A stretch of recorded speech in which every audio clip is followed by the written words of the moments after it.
Hello everyone, welcome to my YouTube channel education platform पर। Student, आज जो हम इलेक्ट्रोस्टैटिक का लेक्चर नंबर 3 लेने वाले हैं, उसमें आज जो हम कवर करेंगे वो वैद्युत द्विध्रुव होगा और वैद्युत द्विध्रुव का आघूर्ण होगा। इसके बाद से इसी से रिलेटेड एक और आएगी वैद्युत द्विध्रुव का मतलब कि उसके वैद्युत ध्रुव के कारण जो वैद्युत क्षेत्र की तीव्रता निकलती है वो। तो फिलहाल के लिए हम ये पढ़ेंगे कि वैद्युत द्विध्रुव और वैद्युत द्विध्रुव का आघूर्ण ये बेसिकली क्या होता है, ये देखते हैं। छोटी सी डिफिनेशन है। इसके बाद से जो हम पढ़ेंगे इसके वजह से वैद्युत क्षेत्र की तीव्रता क्या होती है वो काफी इंपॉर्टेंट होता है, लेकिन ये बेसिकली एक जानकारी होती है। जानने के लिए 1-2 नंबर में पूछा जाता है। तो आपसे ये कि देखिए कि ये क्या चीज है ना। तो वैद्युत द्विध्रुव क्या चीज है? वैद्युत द्विध्रुव वहां निकाय, देखो निकाय अगर नहीं समझ में आ रहा तो निकाय एक सिस्टम होता है। सिस्टम होता है निकाय जो है, ये सिस्टम जो कहते हैं। वैद्युत द्विध्रुव वह निकाय है जिसमें दो समान तथा विपरीत प्रकार के बिंदु आवेश, देखो यहाँ पर कह रहा है बिंदु आवेश, तो आपने 12 सुन लिया होगा। बिंदु आवेश का पॉइंट चार्ज है, ठीक है ना। तो जिसमें दो समान तथा विपरीत प्रकार के बिंदु आवेश एक दूसरे से अल्प दूरी पर स्थित होते हैं। कहां पर होते हैं? एक दूसरे से अल्प दूरी। अब यहाँ पर देखो 3 टर्म्स आया है। एक तो ये निकाय, वैद्युत ध्रुव क्या है? एक निकाय सिस्टम है। और उस पर जिसमें दो समान तथा विपरीत प्रकार के बिंदु आवेश है। मतलब क्या है उसमें? बिंदु आवेश तो छोटे छोटे पॉइंट चार्ज है, 2 ही है, 2 समान है, मतलब कि उनकी जो क्वांटिटी वो समान है, बट वो क्या है कि विपरीत प्रकार के। मतलब ये कि अगर एक प्लस है तो दूसरा माइनस होगा, जैसा कि हमने इस फिगर में क्या किया, शो किया गया है। ये देखो इस फिगर में, देखो इस फिगर में ये शो किया गया है कि बिंदु आवेश जो है कि एक दूसरे से अल्प दूरी पर स्थित होते हैं। अब देखो क्या है, ये जो ये पूरा बना है ये एक सिस्टम बना हुआ है। ये जो बना हुआ है एक सिस्टम बना हुआ है, माइनस क्यू और प्लस क्यू का जो ये एक सिस्टम बना हुआ है। और इनके बीच की दूरी जो है वो 2l। देखो ये 2l जो है कि बहुत ही छोटी होती है, जितना बड़ा दिखाई जितना बड़ा होता नहीं, ठीक ना। बहुत ही माइनर डिस्टेंस होती है, बहुत ही छोटी डिस्टेंस होती है। 2l लिखा है, ये l है, ठीक ना। अब सोचने वाली बात ये भी है कि इसके बीच की डिस्टेंस हम 2l क्यों ले रहे हैं? एल भी तो ले सकते भाई, ले सकते हो, तुम्हें कोई दिक्कत नहीं। आप ले एल भी ले लो, आर ले लो, जो भी आपको मन करे वो ले लो। बस ये 2l इसलिए रखा जाता है ताकि आपको फार्मूला सेट करते हुए आसानी रहे। बस यही बात, और कोई दिक्कत नहीं है इसको। आपको फार्मूला जब फॉर्मेट किया जाएगा बनाते वक्त फार्मूला, तो उसमें आपको आसानी रहेगी। इसकी वजह से आपको 2l लेना पड़ता है। आपकी मिडल सीरीज से डिस्टेंस आप कर देंगे इसके बीच की। मतलब आप यहीं पर अगर कोई पॉइंट ले लेते हैं, वो इसके बीच की डिस्टेंस l हो जाएगी, इसके बीच की डिस्टेंस l हो जाएगी। बस इसी वजह से इसको 2l इसके बीच की डिस्टेंस लेते हैं। तो देखते हैं वैद्युत द्विध्रुव क्या है, इसको समझते हैं। देखो एक माइनस चार्ज होगा, एक प्लस चार्ज होगा ना। 2 कह रहा है, 2 समान होंगे, मतलब क्वांटिटी उनकी दोनों की समान होगी, ठीक ना। दोनों की क्वांटिटी क्या होगी? समान होगी, लेकिन विपरीत प्रकार के होंगे। मतलब एक प्लस होगा, एक माइनस होगा। तो ये उनके बीच की दूरी कितनी होगी? बहुत ही छोटी होगी, अल्प होगी, बहुत ही छोटी होगी। तो 2l हम बता देंगे उसको, बस फार्मूले के फॉर्मेट में रखने के लिए हम उसको लेते हैं 2l डिस्टेंस। बस इसी को हम क्या कहते हैं? वैद्युत द्विध्रुव कहते हैं। बस इसी को कहते हैं वैद्युत द्विध्रुव। अब देखो इसको द्विध्रुव कहते हैं, क्यों कहते हैं? क्योंकि इसमें देखो 2 पोल है, एक यहां पर पोल है, एक यहां पर पोल है। ये पूरा एक सिस्टम है, ठीक ना। ये पूरा एक सिस्टम है, मतलब ये हमेशा एक दूसरे के साथ रिलेट रहता है, एक दूसरे के साथ जुड़ा रहता है, बस, ठीक ना। ये एक दूसरे के साथ जुड़ा रहता है। वैद्युत द्विध्रुव हमेशा एक दूसरे के साथ जुड़ा रहता है, ये कनेक्टेड है एक दूसरे से, ये अलग नहीं होता है। बस ये वैद्युत द्विध्रुव है कि अब इसका आघूर्ण क्या होता है? देखिए मोमेंट। तो कहते हैं कि किसी आवेश तथा उनके बीच की दूरी के गुणनफल को वैद्युत द्विध्रुव आघूर्ण कहते हैं। इसे पी से प्रदर्शित करते हैं। अब देखो क्या है, किसी आवेश, मतलब आप ये आवेश ले लो, ये आवेश ले लो, ठीक ना। कोई भी आवेश ले लो भाई, पहले ही बता दिया कि आवेश जो होगा वो समान होगा, बस उसका नेचर अलग होगा, ठीक है ना। एक प्लस होगा, एक माइनस होगा, बस यही अलग होगा। बाकी जो दोनों समान होगा, दोनों जो होंगे वो समान होंगे। तो अब यहाँ पर किसी आवेश तथा उनके बीच की दूरी, हम कोई भी आवेश ले लेते हैं, जो फॉर्मूला लिखा हुआ है उसी का लिखा हुआ है। तो अब इसको हम नोट करते हैं कि हमने यहां से कोई भी आवेश ले लिया, मान लिया हम क्यों लेते हैं, ठीक ना। ठीक, कोई भी आवेश ले लो और उसके बाद से आवेश तथा उनके बीच की दूरी के गुणनफल को, उनके बीच की दूरी के गुणनफल को वैद्युत द्विध्रुव आघूर्ण कहते हैं। तो उनके बीच की दूरी कितनी है? 2l हमने माना हुआ है, तो 2l और वैद्युत द्विध्रुव किससे प्रदर्शित करते हैं? P से। इसको हमने P लिख दिया। ये देखो ये वाला लिखा है ना, P = 2ql। अब इसको जब मात्रक लिखने की बारी आती है तो मात्रक में देखो यहाँ पर क्या है, क्यों? आवेश है तो आवेश का मात्रक क्या होता है? कूलम। और एल क्या है? मीटर। लंबाई है, लंबाई मात्रक क्या होगा? मीटर। तो बस क्या मात्रक हो जाए? Coulomb metre. बस यही देखो, यही है वैद्युत द्विध्रुव का आघूर्ण। अगर इसका डेली लाइफ में एक एग्जांपल लेना चाहते हो वैद्युत द्विध्रुव का, तो वैद्युत द्विध्रुव का अगर डेली लाइफ में एग्जांपल दे दिया जाए तो वो हो जाएगा, मान लीजिए आप यहाँ पर प्लस और यहाँ पर माइनस। एक देखो ये माइनस है प्लस ना, तो ये एक दूसरे से कनेक्टेड है, तो इनके बीच की जो डिस्टेंस है वो, एक मिनट, बस यही चीज है, ये वैद्युत द्विध्रुव आघूर्ण है। अब इसको समझ सकते हैं। क्या लिखा मैंने? बॉयज है गर्ल्स, ठीक है ना। यहाँ पर मेल फीमेल लिख सकते हैं यार, यहाँ पर ये मेल फीमेल, मेल फीमेल। बस जब एक मेल फीमेल जब मैरिज हो जाएंगे, एक सिस्टम वो बन जाता है ना। देखो एक मेल एक फीमेल जब मैरिज हो जाते हैं तो एक सिस्टम बन जाता है। उसी सिस्टम को क्या कहते हैं कि वो तो मैरिज हो गए तो एक सिस्टम वो बना लिए ना। तो अगर साइंटिफिक भाषा में देखेंगे उसको, मतलब फिजिक्स की लैंग्वेज में अगर उसको देखेंगे कि दो आवेश जब एक दूसरे से कम दूरी पर आकर के रुक जाते हैं, एक सिस्टम बना लेते, तो उसी को वैद्युत द्विध्रुव कहते हैं। सेम टू सेम हमारी डेली लाइफ में यही होता है कि एक मेल और एक फीमेल जब वो मैरिज कर लेते हैं तो एक दूसरे के क्या होता है, काफी करीब होते हैं, ठीक है ना। तो एक सिस्टम बना लिए, तो जब एक सिस्टम बना तो कभी अलग होते नहीं है, वो अलग होता है, अलग बात है कि वो जब होता है तो इसमें भी तो अलग हो जाएगा। लेकिन ये एक सिस्टम बना ये ना, ये तो वही चीज, इसको क्या कहेंगे, इससे रिलेट करो इसको, तो ये क्या होगा? वैद्युत द्विध्रुव होगा। इसको याद करने का तरीका ये। अब इसके बाद से देखते हैं कि वैद्युत द्विध्रुव के कारण किसी पॉइंट पर जो हमें क्या निकालना है, वैद्युत क्षेत्र द्विध्रुव की अच्छी स्थिति में किसी बिंदु पर वैद्युत क्षेत्र की तीव्रता, ठीक है ना। देखो हमने क्या निकाला है कि वैद्युत द्विध्रुव की अच्छी स्थिति में किसी बिंदु पर वैद्युत क्षेत्र की तीव्रता निकालें। देखो ये जो कि इसमें दो होता है, ऑप्शन होता है कि आप अच्छी स्थिति में निकाल लें और एक निरक्षी स्थिति में निकाल लें। थर्ड ये होता है कि आप कहीं भी निकाल लें, ठीक ना। जैसे मान लीजिए कि आपके पास ये वैद्युत द्विध्रुव है, ठीक ना। आपने कहा अपने पॉइंट यहाँ रखते हैं या यहाँ रखते हैं, मतलब इसकी एक्सिस पर रखते हैं। समझ लो बात को, एक मिनट। यहाँ पर देखो अक्षीय और निरक्षीय स्थिति का मतलब क्या, पहले इसको समझ लो। निरक्षीय को बहुत ज्यादा पूछा नहीं जाता, अक्षीय को पूछा जाता है, इसको वजह से मैं इसको ले लिया हूँ। अक्षीय मतलब जो इसके एक्सिस पर, और इसका एक्सिस मतलब क्या, इसका एक्सिस देखो ये है पैरेलल लाइन, ये अब मतलब यहाँ पर पॉइंट हो, यहाँ पर हो, मतलब इस रेखा के अनुदिश कहीं भी पॉइंट हो तो इसकी अच्छी स्थिति में आएगा। निरक्षीय स्थिति मतलब इसकी अक्ष से के बाहर कहीं यहाँ पर इस तरीके से हो, निरक्षीय स्थिति, इसका अक्ष नहीं है। अब ये नहीं कि अब ये अक्ष ले ले, नहीं, अक्ष थोड़ी है। अक्ष एक्स अक्ष होता है, वाई अक्ष होता है, जेड अक्ष होता है, 3 अक्ष होता है। अब आप यहाँ पर लेंगे तो यहाँ पर कौन सा अक्ष होगा? यहाँ पर कोई अक्ष नहीं होगा। लेकिन अगर आप यहाँ पर लेंगे तो ये आपको न अक्षीय की न निरक्षीय की किसी भी बिंदु पर हो सकती है, ठीक ना।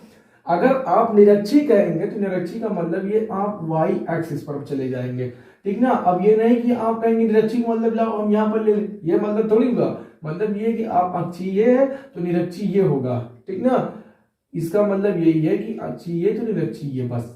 और यहाँ पर अगर आप लेना चाहें तो आपको तीसरा कंडीशन आता है कि आप किसी भी बिंदु पर निकाल सकते हैं। तो अब देखते हैं हम कि अक्षीय स्थिति में, पहला हमारा है कि वैद्युत द्विध्रुव की अक्षीय स्थिति में किसी बिंदु पर वैद्युत क्षेत्र की तीव्रता निकालनी है ना। तो देखो हमारे पास बेसिकली हमने क्या बनाया, वैद्युत द्विध्रुव बनाया। वैद्युत द्विध्रुव की अपने आपने परिभाषा पढ़ा दिया, क्या पढ़ा था कि दो आवेश होंगे, ठीक ना, समान आवेश होंगे, लेकिन उनके बीच जो कि वो प्रकृति में क्या होंगे, विभिन्न प्रकार के होंगे। मैंने जैसे बताया कि एक फीमेल एक और एक मेल जब मैरिज कर लेते हैं तो एक वैद्युत द्विध्रुव मतलब एक सिस्टम बना लेते हैं ना। तो मतलब ये देखो अगर फीमेल है, ये देखो मेल है, उनके बीच की डिस्टेंस देखो 2l बता बहुत ही ज्यादा कम होती है, बहुत ही ज्यादा 2l कम होती है। जैसे कि ये CH4, जैसे ये देखो ये मीथेन का एटम है, तो ये द्विध्रुव आघूर्ण ही बताता है। तभी ये देखो मीथेन है, ये मीथेन क्या होता है, बहुत ही छोटा होता है, बहुत छोटा। तो अब इस छोटे में कितनी ज्यादा डिस्टेंस हो सकती है, बहुत माइनर डिस्टेंस होती है, बहुत छोटी डिस्टेंस होती है ना, लेकिन है तो डिस्टेंस इनके बीच में, ठीक, डिस्टेंस है तो ये सिस्टम बनाते हैं। उसी तरीके से देखो यही चीज है वैद्युत द्विध्रुव, इसके अक्षीय स्थिति में निकालना है। अक्षीय स्थिति में हमने क्या रखा है कि देखो बिंदु P रखा है। अब वही बात मैंने बताया था ना कि देखो वैद्युत द्विध्रुव के बीच में जो डिस्टेंस होती है 2l इसलिए रखते हैं ताकि हमें जो फार्मूले का सेटअप करना है उसको सेटअप करने में आसानी हो, बस, और कोई बात नहीं है। देखो हमने यहाँ पर क्या रखा है, डिस्टेंस 2l ही रखी है। ठीक, अब देखो मैं पहले सत्यापन पढ़ देता हूँ फिर उसके बाद समझाता हूँ। क्या कहा, माना ए बी वैद्युत द्विध्रुव है। ठीक ना, हमने क्या माना, ए और बी वैद्युत द्विध्रुव है। माइनस क्यू तथा प्लस क्यू आवेशों से मिलकर बना है। देखो ये माइनस क्यू तथा प्लस क्यू आवेशों से मिलकर बना है। देखो आप यहाँ पर एक ऐड कर लेना कि देखो इनके बीच का जो प्रवैद्युतांक है वो के है। बस ये अपने यहाँ पर आपको ये ऐड करना है कि माइनस क्यू तथा प्लस क्यू आवेशों से मिलकर बना है तथा प्रवैद्युतांक तथा वैद्युत द्विध्रुव का प्रवैद्युतांक क्या है, के है। तो द्विध्रुव के मध्य बिंदु, देखो द्विध्रुव का मध्य बिंदु ये ओ से स्मॉल आर दूरी पर, देखो ये आर ये दूरी है, आर दूरी पर अक्षीय स्थिति में बिंदु पी है।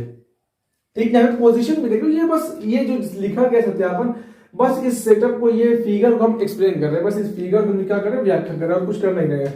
हमने कहा कि एक वैद्युत द्विध्रुव है और उसके बाद से वो किससे मिलकर बना है, माइनस क्यू प्लस क्यू आवेशों से मिलकर बना है, इनका प्रवैद्युतांक के है, इनके मध्य बिंदु ओ से स्मॉल आर दूरी पर इनकी अक्षीय स्थिति में एक बिंदु पी है। बस यही कहा। फिर उसके बाद से क्या कहा, जिस पर हमें क्या करनी है, वैद्युत क्षेत्र की तीव्रता ज्ञात करनी। बस सिंपल सी बात है कि हमें इस पॉइंट पर इस वैद्युत द्विध्रुव की वजह से वैद्युत क्षेत्र की तीव्रता ज्ञात करनी है। फ्रेंड्स अगर आपने वैद्युत क्षेत्र की तीव्रता नहीं पढ़ी है तो लेक्चर नंबर 2 आप वहां पर देख लें, और लेक्चर नंबर 1 वैद्युत क्षेत्र और वैद्युत क्षेत्र की तीव्रता वो मैंने वहां पर डिस्कस की काफी अच्छे तरीके से। ठीक ना, तो वैद्युत क्षेत्र की तीव्रता हमें यहाँ पर पता करनी है, वैद्युत द्विध्रुव की वजह से पता करनी है। उसमें बताया गया वैद्युत क्षेत्र और वैद्युत क्षेत्र की तीव्रता, किसी बिंदु आवेश के कारण वैद्युत क्षेत्र की तीव्रता क्या होती है वो मैंने सेकंड लेक्चर में बता दिया है। तो अब यहाँ पर हमें वैद्युत द्विध्रुव की वजह से हमें जानना है। तो देखते हैं कि अब हम जो कि इसके लिए हमने यहाँ तक कह दिया कि वैद्युत क्षेत्र की तीव्रता ज्ञात करनी है। ठीक ना, हमने यहाँ तक लिख दिया, ये हमने लिख दिया। अब इसके लिए हमें ज्ञात करने के लिए हमें क्या करना पड़ेगा, हम मानते हैं माना, क्या मानते हैं, माना माइनस क्यू तथा प्लस क्यू आवेशों के कारण बिंदु P पर वैद्युत क्षेत्र की तीव्रता कितनी है, E1 व E2। देखो अब यहां पर देखो जो है माइनस क्यू के कारण वो E1 है और प्लस क्यू के कारण E2 है। देखो ये माइनस क्यू, इसके कारण देखो अब यहां पर देखो मैं भाई बता दे रहा हूं कि इस पॉइंट पर E1 व E2 वैद्युत क्षेत्र की तीव्रता क्यों आ रही है, क्योंकि देखो ये पॉइंट चार्ज है भाई, ये भी चार्ज है, तो ये दोनों अलग अलग इस पर फोर्स लगाएंगे। मतलब ये जो चार्ज है, ये जो चार्ज है, ये दोनों अलग अलग चार्ज होंगे। फिर ये और ये, इनके बीच का, इनके बीच में भी अलग फोर्स लगेगा, एक बल लगेगा। वो दोनों बल कहां से लगता है, वो कूलाम के नियम से लगता है। लेकिन वैद्युत क्षेत्र की तीव्रता जो लगती है वो सेकंड लेक्चर में मैंने बता दिया है कि किसी बिंदु आवेश के कारण वैद्युत क्षेत्र की तीव्रता क्या होती है वो मैंने बताया है, आप उधर देख सकते हैं। वहां से देखो यहां से इस प्लस की वजह से इस बिंदु पर भी एक लगेगी वैद्युत क्षेत्र की तीव्रता, और इस माइनस क्यू की वजह से भी इस पर लगेगी, इसलिए यहां पर दो तीव्रताएं हैं। देखो ये E1 व E2 जो है वो तीव्रता को प्रदर्शित करती है। ठीक है, E1 व E2 जो है वो प्रदर्शित करती है तीव्रताएं जो। तो यहां पर सोचने वाली बात ये थी कि E1 व E2 क्यों है, तो यहां पर जो माइनस क्यू है, माइनस क्यू की वजह से देखो ये P क्या है भाई, P तो आवेश ही तो होगा, और क्या होगा, कोई और कुछ होगा। P पर क्या होगा, P आवेश ही तो कुछ ना कुछ उस पर आवेश होगा, तब तो इस पर बल लगेगा, तो तब तो इस पर चलेगी। हम वैद्युत क्षेत्र की तीव्रता हमें पता करनी है, तो इस माइनस क्यू के कारण जो हमारी वैद्युत क्षेत्र की तीव्रता आ रही है वो क्या है, वो E1 हमने माना है, और प्लस क्यू के कारण जो हमने मानी वो E2 माना। ठीक ना, अब बिंदु P की प्लस क्यू से दूरी, अब देखो यहां से ये थोड़ा सा लॉजिक है, ये बहुत ज्यादा नहीं, थोड़ा सा। अब देखो इस बिंदु P से इस आवेश की दूरी हमें पता करनी है। हम जानते हैं कि बिंदु, देखो पॉइंट, देखो ये मिडल पॉइंट है, किसका, मध्य बिंदु किसका, वैद्युत द्विध्रुव का O है। अब हमें पता है कि O से लेकर के B की जो डिस्टेंस है वो L है। ठीक ना, O से B के बीच की डिस्टेंस कितनी है, L है ना। अब यहां से देखो, अब हमें पता करनी है कि प्लस क्यू की वजह से बिंदु P पर की डिस्टेंस कितनी होगी, मतलब बिंदु, ये देखो यहां से बिंदु P से बिंदु P के बीच की जो दूरी होगी वो कितनी होगी। उसके लिए हमें क्या करेंगे, हमें इतनी पता है, हमें देखो डिस्टेंस इतनी पता है और इतनी पता है, और हमें पता करनी है, इतनी पता करनी है, तो क्या करेंगे हम, इतने में से इतने को घटा देंगे, हमें ये मिल जाएगी, मिल जाएगी, मिल जाएगी। देखो हमें क्या मिलेगी, R तो हमें पता है इतना बड़ा, ठीक, और हमें L पता है कि हमें इतना, और हमें चाहिए कितना, यहां से लेके यहां तक चाहिए, यहां से यहां तक चाहिए, तो हम इस R से L को क्या करेंगे, माइनस कर देंगे। वही चीज तो कहा है कि देखो बिंदु P की प्लस क्यू से दूरी क्या हो जाएगी, R माइनस L हो जाएगी। और देखो फिर वही चीज अप्लाई की यहां पर, देखो बिंदु P की माइनस क्यू से दूरी कितनी होगी, हम यहाँ देखो पॉइंट, यहाँ जो मिडिल पॉइंट है वहां से देखो डिस्टेंस कितनी है हमारी, यहाँ बिंदु P की स्मॉल r है, फिर अब स्मॉल r है, फिर हमें अभी और यहां तक जाना है, ठीक ना। तो अब इस बिंदु O से बिंदु A के बीच की दूरी कितनी है, L है। तो अब जब दूरी हमें इतनी चाहिए, हमारे पास दूरी ये है और ये है, तो दोनों को ऐड कर देंगे ना भाई, दूरी हमें इतनी चाहिए, फिर हमें हमारे पास ये है, एक दूसरा खंड ये है, तो दोनों को ऐड कर देंगे, हमें इतनी मिल जाएगी। फर्स्ट वाले में क्या था कि हमें हमारे पास एक बड़ा खंड है, सेकंड जो हमारे पास छोटा खंड है और हमें चाहिए उससे भी छोटा चाहिए, ये चाहिए, ठीक है। तो मतलब हम इससे इसको माइनस कर देंगे तो हमें ये मिल जाएगा। और ये जो सेकंड वाले में है, ये वाले में कि मतलब ये कि हमारे पास डिस्टेंस इतनी है प्लस इतनी डिस्टेंस है, तो हमें चाहिए इतनी डिस्टेंस, हम दोनों को ऐड कर देंगे। तो हमने क्या किया कि तथा माइनस क्यू से जो दूरी होगी वो r प्लस एल होगी। अतः क्या मतलब क्या होता है कि इवन क्या है, तो छेद की तीव्रता है, किसकी वजह से, माइनस क्यू की वजह से है। तो देखो ये क्या हो सकती है, ये वेक्टर होती है, डायरेक्शन होती है। यहाँ पर डायरेक्शन दिखाई गई है कि मतलब माइनस क्यू जो इधर ले जाएगा, प्लस क्यू उसको इधर लेकर के आएगा, ठीक ना। अब देखो जो E1 होती है 1/4 पे, देखो वैद्युत क्षेत्र की तीव्रता किसी बिंदु आवेश कारण जो होती है वो 1/4 पाई एप्सिलॉन 0 के, अगर के जहां वहां पर वो क्या है, वो प्रावैद्युतांक को बताता है के, और देखो यहाँ पर क्यू आवेश है अपॉन डिस्टेंस होती है, बस यही चीज है। किसी बिंदु आवेश के कारण वैद्युत क्षेत्र की तीव्रता जो होती है उसका फार्मूला ये है, बस उस फार्मूले में जब सेट कर देंगे इस कंडीशन को तो ये मिलती है हमें क्या मिलती है 1/4 पाई एप्सिलॉन 0 के। ये तो कांस्टेंट है भाई, ये तो हिलने वाला नहीं है, ये वाला जो टर्म्स है वो तो हिलेगा नहीं। हाँ आवेश जो कि हमने आवेश क्या रखा, क्यों रखा भाई, आवेश तो हिलेगा नहीं, आवेश तुमने अभी रख हमने माना है क्यों, ठीक है। अब डिस्टेंस की बात आती है, हमें डिस्टेंस कहां से कहां तक चाहिए, E1 चाहिए, तो E1 हाँ E1 देखो हमें चाहिए, E1 चाहिए हमें, E1 क्या हमने माना, तो क्यों अपॉन E1 के लिए हमारे पास डिस्टेंस कितनी है, बिंदु P की प्लस क्यू से दूरी कितनी है, E1 हमारे पास देखो ये है E1 की डिस्टेंस, हाँ Q upon r minus L का स्क्वायर, क्योंकि डिस्टेंस का स्क्वायर होता है।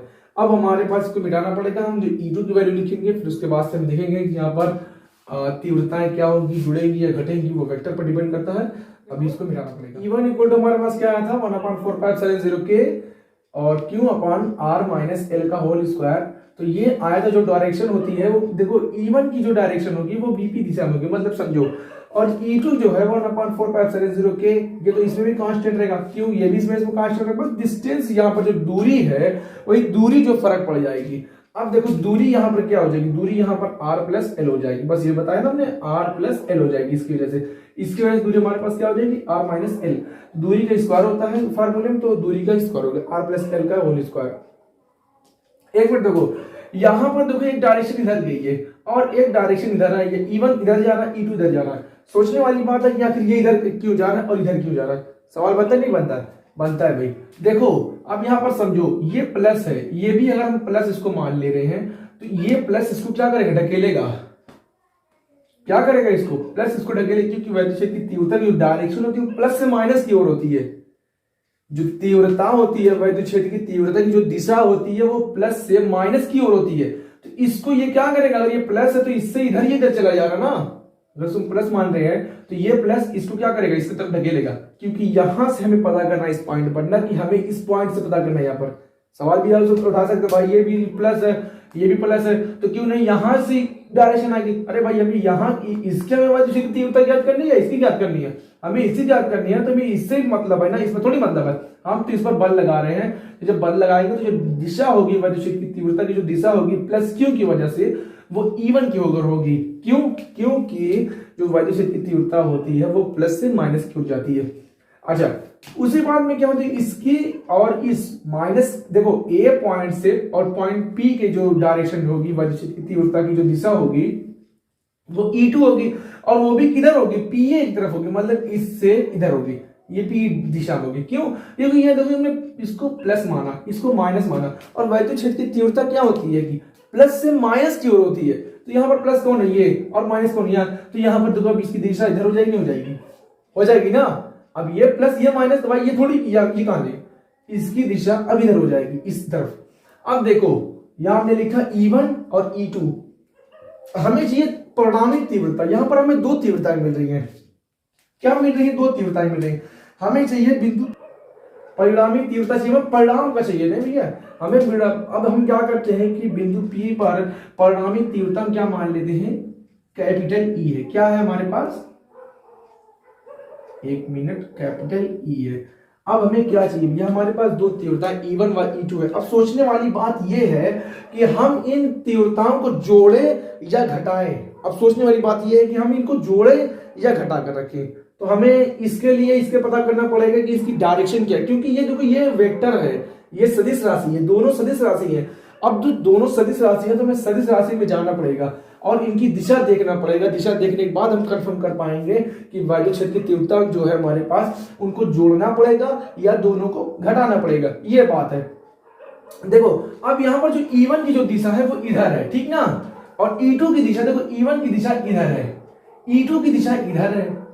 लेकिन अगर देखें, गौर से देखें तो ये एक ही डायरेक्शन में, इस तरीके एक लाइन में है, इस तरीके से ना भाई, ये इधर जा रही इधर जा रही है तो एक ही लाइन में ना। देखो आपने शायद पढ़ा होगा, जो वेक्टर होता है, जो सदिश राशि होती है, अगर इस तरीके से है, एक इधर जा रहा है, एक उसका उल्टा वापस जा रहा है, तो जब इस ऐसी कंडीशन में जब होता है, इसको हम वेक्टर क्या करते हैं, हम सब्ट्रैक्ट करते हैं, मतलब माइनस करते हैं इन दोनों को। जब हम इनका परिणामी जब हमें निकालना होता है तो हमें क्या होता है, इनका परिणामी निकालने के लिए माइनस करना पड़ता है। अगर एक वेक्टर इधर जा रहा है, दूसरा भी इधर जा रहा है, तब हम इनको दोनों को ऐड कर देंगे, दोनों को जोड़ देंगे। लेकिन यहाँ पर एक वेक्टर इधर जा रहा है, दूसरा वेक्टर इधर आ रहा है, तो यहाँ पर ये नियम ये होता है कि इन दोनों को हम क्या लेते हैं, माइनस लेते हैं, घटाव लेते हैं, सब्ट्रैक्ट करते हैं दोनों को। तो यहाँ पर वही रूल अप्लाई होगा। क्यों, यहाँ पर क्या होगा, घटेगा। अब एक क्वेश्चन और यहाँ पर बनता है, एक क्वेश्चन यहाँ पर यह बनता है कि हम किससे घटाएं, E1 से घटाएं या E2 से घटाएं। भाई ये भी क्वेश्चन तो बनता है ना कि हम तो जान गए, चलो वेक्टर है, हमने दिशा भी देख ली, घटेगा। अब बताओ ये भाई बनता है कि हम E1 से घटाएं E2 को या E2 को घटाएं E1 से, क्या सही पड़ेगा। इसके लिए हमें फिर देखना पड़ेगा कि तीव्रता, जो तीव्रता दोनों में है, E1 बड़ी है या E2 बड़ी है, ये देखना पड़ेगा हमें। उसके लिए हम क्या देखते हैं कि बिंदु, देखो प्लस Q से बिंदु P पर जो दिशा है, इनके बीच की दूरी कितनी है, R माइनस L है। यहाँ पर देखो E1 की जो है, E1 की वैद्युत क्षेत्र की तीव्रता जो है वो R माइनस L का होल स्क्वायर है। अच्छा अब देखो E2 की जो वैद्युत क्षेत्र की तीव्रता है वो R प्लस L का होल स्क्वायर है। तो अब बताओ यहाँ पर जो फार्मूला है, जब फार्मूले में अगर बटे में जो डिस्टेंस होती है, बटे में अगर जो कोई चीज है, ये देखो यहाँ पर जैसे ये हर में है R माइनस L है, मतलब R में से हम L घटा रहे हैं, मतलब R को हम छोटा कर रहे हैं, और यहाँ पर हम R प्लस L कर रहे हैं, मतलब R को हम क्या कर रहे हैं, यहाँ दूरी को क्या कर रहे हैं, बढ़ा रहे हैं, यहाँ पर हम दूरी को थोड़ा सा घटा रहे हैं। अच्छा भैया, इतना करने के बाद जब यहाँ पर देखो हम, अगर यहाँ पर देखो अगर हर में छोटा है और हम छोटे से बड़े को भाग देंगे तो हमारे पास क्या आएगा, बड़ा आएगा। लेकिन अगर हम बड़े से छोटे को भाग देंगे, क्या आएगा, छोटा आएगा ना। यहाँ पर देखो इसकी तुलना में, दोनों की तुलना में कौन बड़ा होगा, ये बड़ा होगा। क्यों बड़ा होगा, इसकी वजह यही है कि इनकी दूरी जो है कम है। भाई यहाँ पर देखो सोचने वाली बात, सिंपल सी बात, ये इनके बीच की दूरी कम है, तो ये इन पर ज्यादा तीव्रता लगाएगा, फोर्स ज्यादा लगाएगा, मतलब तीव्रता ज्यादा। तीव्रता होती क्या है, E is equal to F upon Q naught, बस यही होती है तीव्रता। E is equal to F upon Q naught, मतलब F क्या है, कूलम का नियम, बल है भैया। तो देखो बल जो है डिपेंड करता है दूरी पर, बल जो दूरी पर डिपेंड करता है। बस यहाँ पर देखो दूरी यहाँ पर इन दोनों की कम है, तो मतलब ये इस पर ज्यादा लगाएगा तीव्रता। अच्छा इनकी जो तीव्रता कम होगी, तो मतलब क्या, इनकी वजह से तीव्रता वो E1 है, इनकी तीव्रता जो है वो E2 है। तो अब जो तीव्रता का जो सब्ट्रैक्ट होगा किस में से होगा, E1 माइनस E2 होगा। अब हम क्या करेंगे, कंप्लीटली इनको जो हमारे पास तीव्रता E होगी वो हम घटाएंगे। हमारे पास क्या मिलेगी, E vector E equal to E1 minus vector E1 minus vector E2, इतनी मिलेगी नहीं मिलेगी।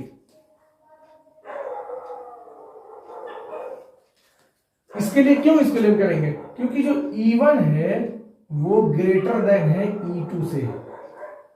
क्योंकि यहां पर अगर लिखना चाहेंगे आप कि ऐसा क्यों हो रहा है, इसको लिखने के लिए, तो जो हमारे पास E1 है वो E2 से क्या है कि बड़ा है। तो अब इस कंडीशन को हम अप्लाई करेंगे, यहां पर रख देते हैं सब।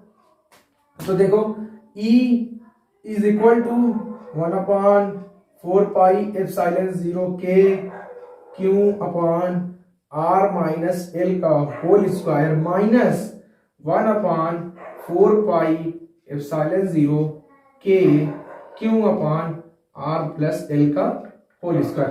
अब देखो यहां से थोड़ा सा सॉल्व करना है, मुझे थोड़ा सा मिटाना पड़ेगा, एक मिनट।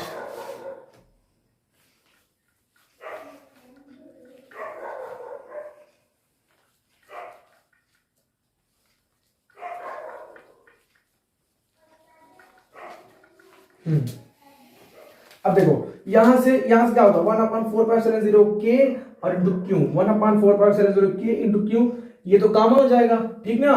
तो E इज इक्वल टू 1/4πε0 के इंटू में, यहाँ पर लोग डायरेक्ट क्यू लेते हैं, 1 लेना छोड़ दो, क्यू डायरेक्ट, हमें क्या मिलेगा 1 जब हमने कॉमन ले लिया हमें मिलेगा 1/r माइनस एल का square minus 1/r plus L का होल स्क्वायर। यहां तक तो समझ में आता है ना भाई, कोई दिक्कत नहीं आता, ठीक है।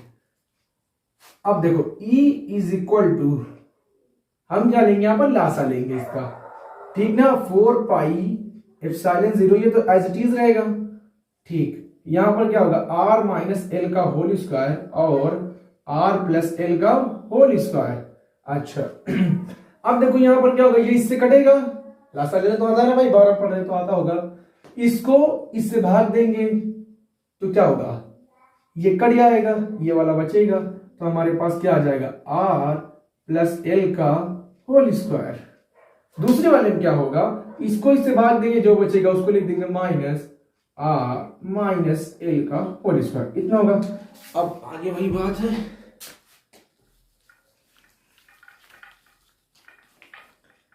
अब देखो E इज इक्वल टू 1/4πε0 के, अब इसको खोलो, a प्लस बी का होल स्क्वायर, इसको खोलो तो क्या होगा r square plus L square plus 2rl, ठीक ना।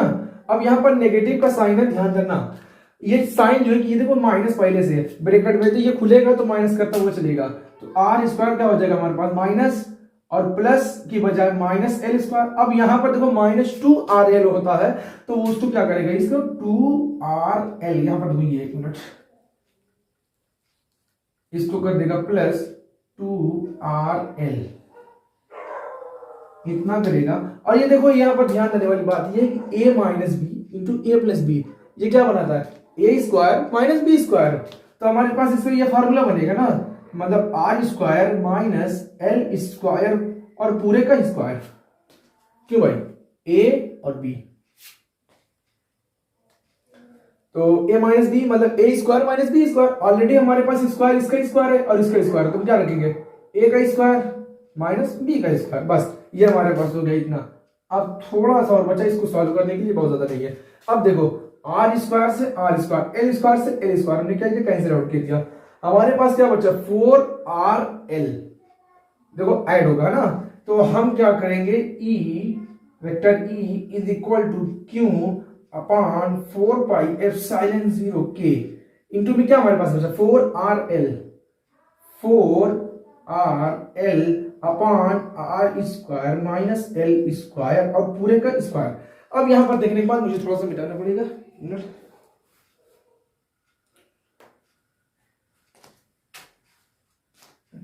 ये छोड़ो एक मिनट।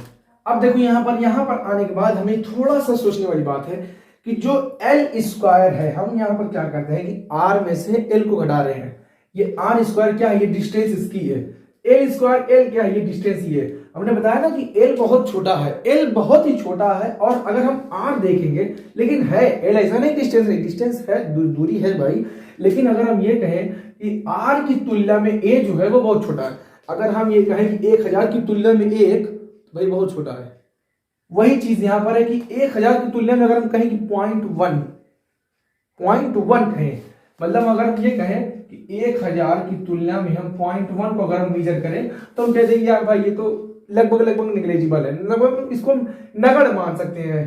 तो वही चीज यहां पर होगी कि r स्क्वायर की तुलना में, और देखो यहां पर स्क्वायर है, ठीक ना, स्क्वायर जब डिस्टेंस है इसका हम वर्ग करेंगे तो ये और बड़ा होगा, ठीक ना, एल स्क्वायर है, एल ऑलरेडी छोटा मतलब ये पॉइंट में है, जब इसका हम वर्ग करेंगे तो ये और छोटा हो जाएगा, तो मतलब आर स्क्वायर जो है कि वो एल स्क्वायर से बहुत बड़ा है। हम क्या लिख सकते हैं कि क्योंकि क्योंकि जो हमारे पास आर स्क्वायर है वो बहुत बड़ा है, किससे है, वेरी वेरी लार्ज। इसका मतलब ये होता है बहुत बड़ा है। एक तो ये होता है कि बड़ा, ठीक ना, डबल साइन लगा रहे, ट्रिपल लाइन, मतलब बहुत बड़ा है।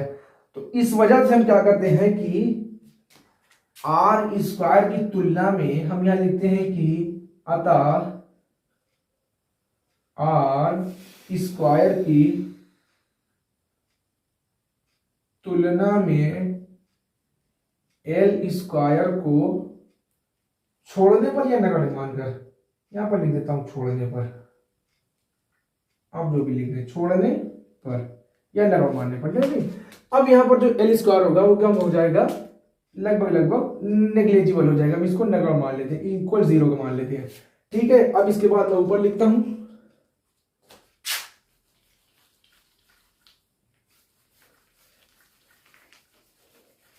हाँ। अब देखो हमारा फार्मूला एकदम तैयार है कि देखो यहां पर क्या आ जाएगा, E vector E is equal to, अब हम क्या लिखेंगे यहाँ पर 1/4 पाई एप्सिलॉन 0 के, ठीक ना। अब यहाँ पर देखो ये 4RL, हम इसको इस तरीके लिख सकते नहीं लिख सकते हैं, हम यहाँ पर 2 यहाँ पर लिख देते हैं, इसका 2 यहाँ लिख देते हैं, और 2 देखो ये क्यों यहाँ का है तो क्यों हमने यहाँ पर ले लिया, ठीक, और एल, ठीक। और हमारे पास क्या है, आर है, और हमें बचा क्या, आर स्क्वायर यहाँ पर बचेगा ना। देखो जब एल स्क्वायर खत्म हो जाएगा तो क्या बचेगा, आर स्क्वायर, और आर स्क्वायर का स्क्वायर है ना, तो हमारे पास क्या बचेगा, आर की पावर 4, ये मिलेगा, ठीक ना। ये मिलेगा नहीं मिलेगा, ये इतना मिलेगा। तो vector E is equal to 2/4 pi epsilon 0 के, ये 2 है, 2, ठीक है। अब देखो 2QL क्या होता है, ये P होता है, वैद्युत द्विध्रुव का आघूर्ण। अभी हमने पहले ही शुरू में पढ़ा है कि वैद्युत द्विध्रुव का आघूर्ण 2QL क्या होता है, P होता है। ये R से R की पावर 4 जो कट जाएगा वो आ जाएगा R की पावर 3, बस ये आ जाएगा। अब इसको सिंप्लीफाई थोड़ा सा और कर देंगे कि vector E is equal to 1/4 pi epsilon 0 2P/r³, बस। और वायु क्षेत्र की तीव्रता होती है न्यूटन कूलम, न्यूटन पर कूलम। इसकी जो वायु क्षेत्र की तीव्रता है न्यूटन पर कूलम, बस यही है। जब आ जाएगा इसका वैद्युत द्विध्रुव की अच्छी स्थिति में किसी बिंदु पर वैद्युत क्षेत्र की तीव्रता, तो फाइनल हमारा जो रिजल्ट निकल के आता है वो यही है कि E is equal to 1/4 pi epsilon 0 के 2P/r³, यही मेन हमारा इक्वेशन है। तो मुझे लगता है कि आपको समझ में आया होगा। अगर इसके बाद भी कहीं कोई दिक्कत हो तो कमेंट करिएगा, उसका जवाब दे दिया जाएगा।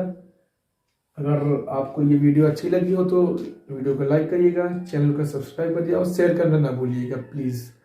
दोस्तों में आप अपने इसको शेयर करिएगा, ठीक है। तो चलते हैं।